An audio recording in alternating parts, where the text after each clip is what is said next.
హనుమంతుని వైభవం మీ మాటల్లో. బిగ్ టీవీ ప్రేక్షకులకు ఆంజనేయ స్వామి యొక్క అనుగ్రహం ఎల్లప్పుడూ ఉండాలని, మనోజవం మారుతతుల్య వేగం జితేంద్రియం బుద్ధిమతాం వరిష్టం వాతాత్మజం వానరయూధముఖ్యం శ్రీరామదూతం శిరసాం నమామి. హనుమతే నమః.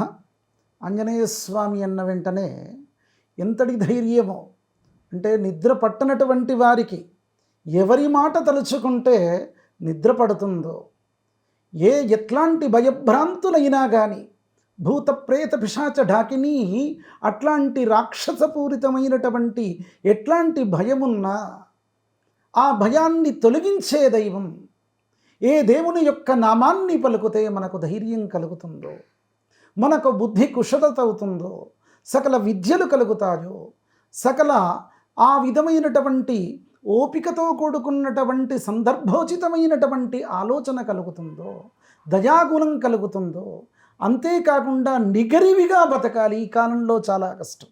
ఎంతటి వాడైనా చిన్నది సాధించినా వానికి ఎక్కడికో పోతుంది వాని యొక్క కింద. అట్లాంటి నిగర్విగా, అంటే ఎంతటి మహాన్నతమైనటువంటి శక్తి ఉన్నా కానీ నేను ఇట్లా ఉండాలి అనేటువంటి ఉదాహరణ ఎవరయ్యా అంటే ఆంజనేయ స్వామి.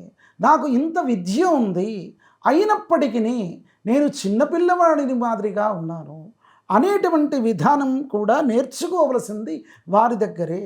శక్తులన్నీ కూడా వారి దగ్గర ఉన్నా, మరి హనుమంతుడు ఎవరో కాదు, నా రుద్రో రుద్రమర్చయేత, రుద్రునికి ఆరాధన చెయ్యంది ఏదీ కూడా ఉండదని ఆ యొక్క విష్ణుమూర్తే చెప్పినటువంటి అంశం.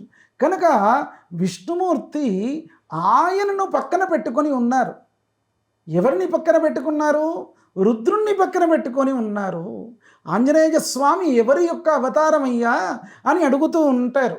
మరి సాక్షాత్ త్రిమూర్తి స్వరూపాల్లో ఆ రుద్రుని యొక్క స్వరూపమే ఇక్కడ ఆంజనేయుల వారు. కనుక ఆంజనేయ స్వామి యొక్క పుట్టుకు సంబంధించినటువంటి విషయాలు కూడా ఆ విధమైనటువంటి తత్వబోధనలు చేస్తూ ఉంటాయి. వీరు ఎవరి యొక్క పుత్రుడు? వాయు యొక్క పుత్రుడు. పంచభూతాలు ఎవరి యొక్క వశీకరణ కలిగి ఉంటాయి, ఎవరిని ఆధీనించమై ఉంటాయి. ఆ పంచభూతాలు కూడా ఎవరి యొక్క శక్తి చేత వాటి యొక్క శక్తులను వివిధమైనటువంటి చతుర్దశ భువనాలకు అందిస్తూ ఉంటాయి. అంటే రుద్రుని యొక్క శక్తులే అవి.